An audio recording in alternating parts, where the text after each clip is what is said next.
made your mood after seeing this movie?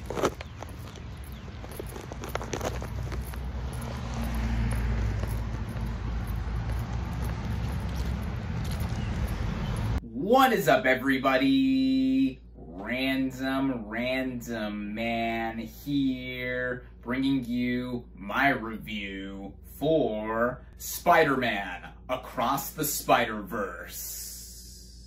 Based on the Marvel Comics character of the same name, the plot of this computer-animated superhero film basically follows our title character, aka Miles Morales, voiced by Shameik Moore, who goes on an adventure with Gwen Stacy / Spider-Woman, voiced by Hailee Steinfeld, across the multiverse, where he meets a new team of spider people known as the Spider Society, led by Miguel O'Hara / Spider-Man 2099, voiced by Oscar Isaac, but comes into conflict with them over handling a new threat.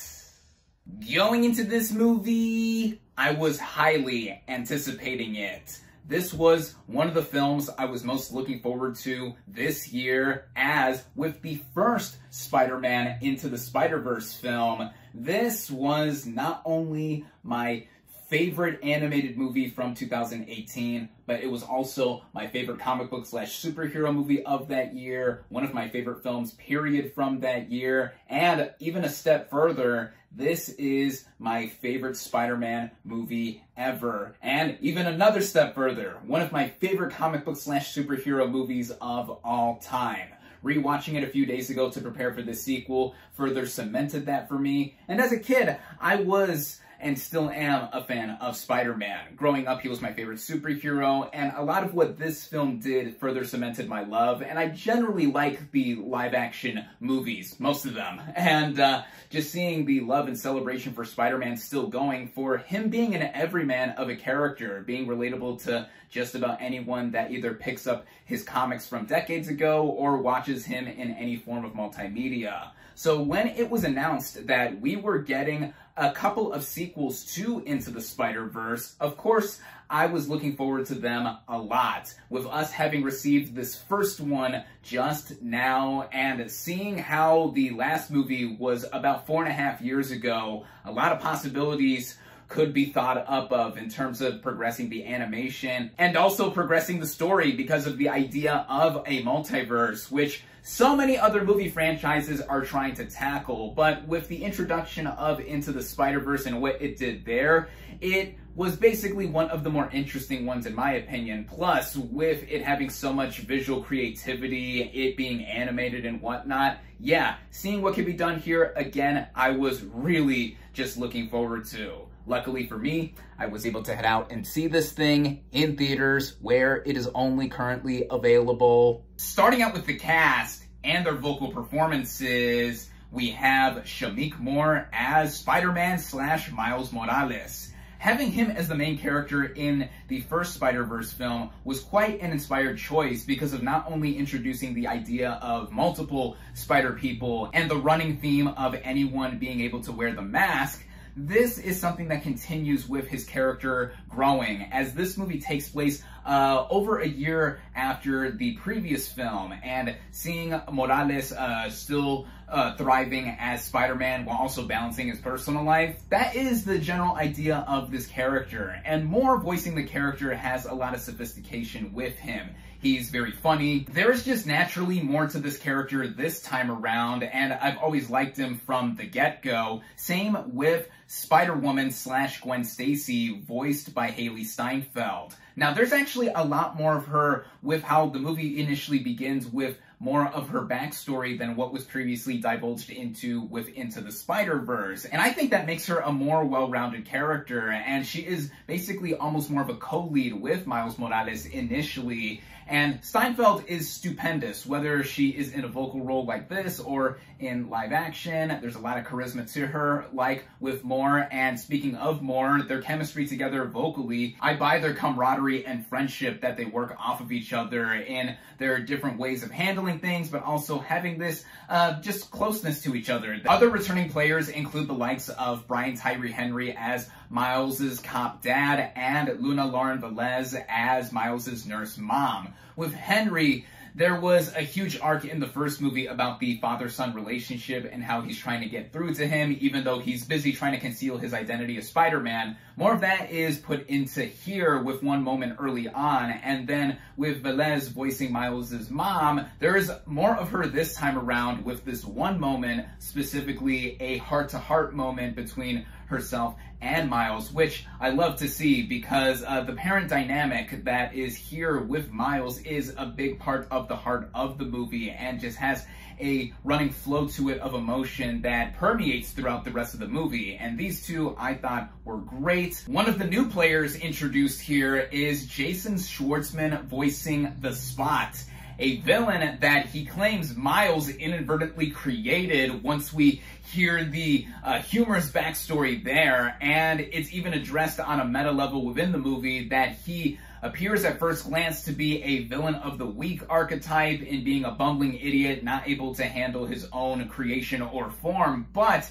his power set in being able to create portals is pretty formidable, and the voice that Schwartzman provides, I mean, his own personality here, I think fits with the casting and how he is just integrated with the rest of the movie. There's a lot more to him than just his overall kind of clumsy demeanor. Another new player is Issa Rae, who I love Issa Rae, voicing Jessica Drew / Spider-Woman, another Spider-Woman who is one of the leaders of the Spider Society, and she's a cool presence, I think, riding around on a motorcycle while pregnant too. Talk about a badass. Karan Sani voices Spider-Man India, Daniel Kaluuya voices Spider-Punk. These are two really neat additions. And then a huge addition here is Spider-Man 2099 / Miguel O'Hara, voiced by Oscar Isaac, who is the leader of the Spider Society, and there is a backstory to him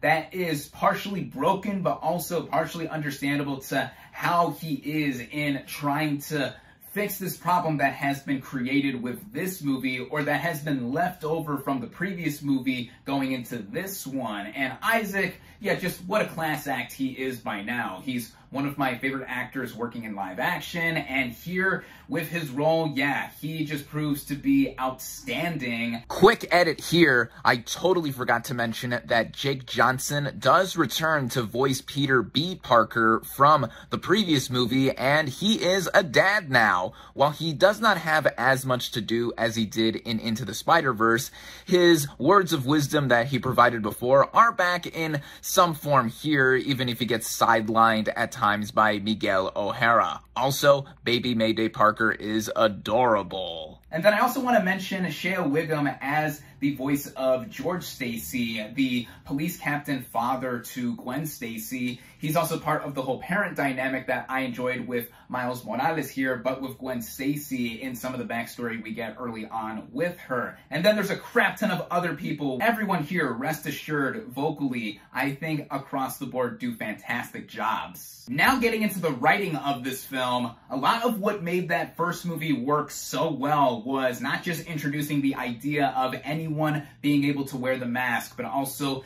the emotion and how it blends in with all of the action. That is brought back here in a lot of ways with Across the Spider-Verse, but it begins initially with us getting more backstory, like I mentioned, with Gwen Stacy / Spider-Woman, which I thought was quite needed, and then we go back into reintroducing ourselves with Miles Morales and where he is at this point over a year after the first movie. Now, it's worth noting that this movie at 2 hours and 20 minutes is the longest animated movie ever produced by an American studio. And with how the movie initially flows within its first act, I gotta say, at times I did feel that length. Now I'm gonna get this out of the way right off the bat. The one issue I would say I have with this movie is that sometimes it feels like we are reorienting ourselves back with these characters, at least specifically with Miles and Gwen, a little too much. It could have been sped up more to fit in with the rest of the breakneck pace that the movie goes with. Again, a lot of what happens in the first act is warranted, but that's really the only reservation I have with how it was paced compared to the rest of the movie, and so much happening there as well, which brings me into the animation itself. Now, I think it's an understatement to say with how groundbreaking the first movie was visually, this sequel breaks even more ground with even more variety with how we see various images and stylings of animation put across the frame. Everyone has said this by now, and I'm going to back up the same sentiment.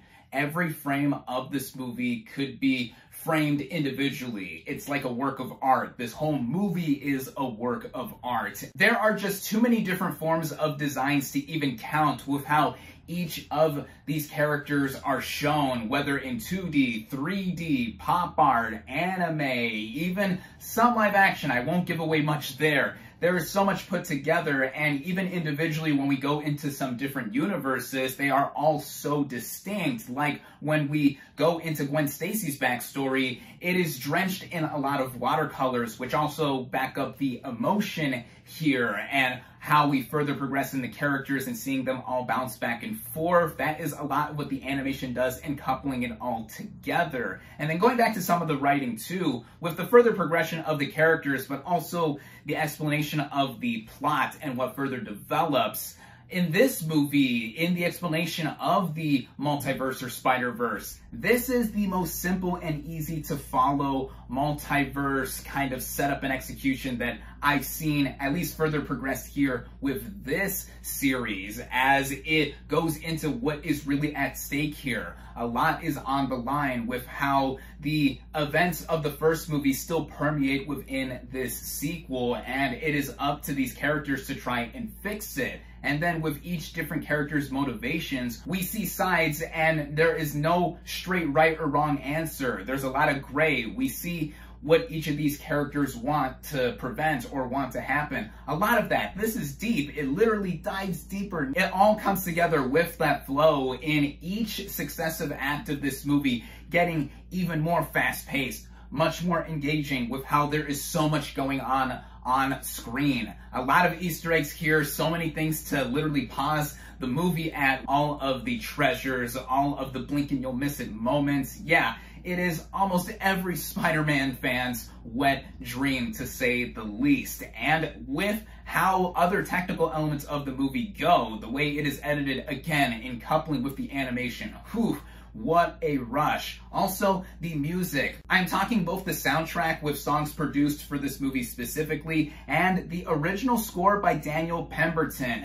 In rewatching the first movie, I think one thing that was not played up enough is how amazing that score was with the first movie and how it mixes so many different stylings musically. Here in Across the Spider-Verse, that is in similar play with how we get different settings which are represented through different musical motifs, and then also the ranking up of the tension and the rush again that one would get while watching this movie, at least in the way I felt. And again, running at about 2 hours and 20 minutes, it gets better paced as it goes along, and by the end of it, the movie makes it clear that this is indeed part one of two. This is one half of a two-parter, as it was previously announced that we were going to get 2 movies, with the next one set to be released in March of 2024. By the way, there are no mid or post-credit scenes. After the initial crop of credits, there is a text on screen that does say Miles Morales will return in Spider-Man Beyond the Spider-Verse. But in the way it ends here, it's quite a cliffhanger that makes me super excited to see what happens next. And then looking at it as a whole on its own, one could say that it's hard to judge necessarily what this movie does without seeing the second part. But I think on its own, it brings up a lot of questions and themes that fit in line and are further expanded from Into the Spider-Verse that do make one think further beyond what this is in being accessible to a wide audience. And that is what any great work of art should do, and I think this does. After seeing this film, it and the first movie can sit easily side by side as being some of my favorite comic book / superhero movies ever made. Which one of the two do I prefer?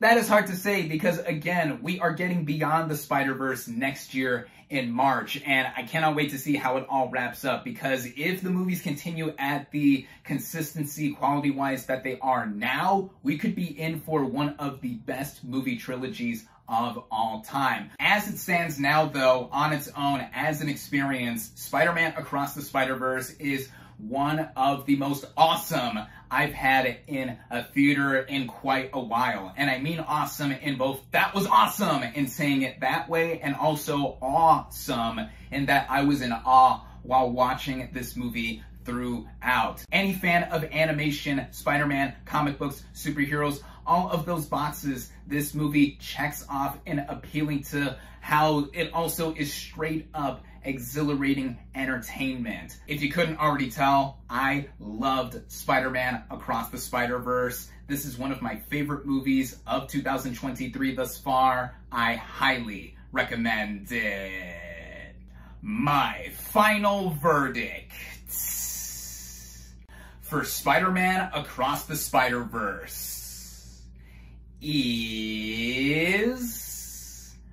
4.5 out of 5 stars. Thank you all, as always, for watching. Be sure to like this video, comment on what you thought of Spider-Man Across the Spider-Verse, social media links in the description, subscribe to my channel for more, and I'll catch you on the next movie review.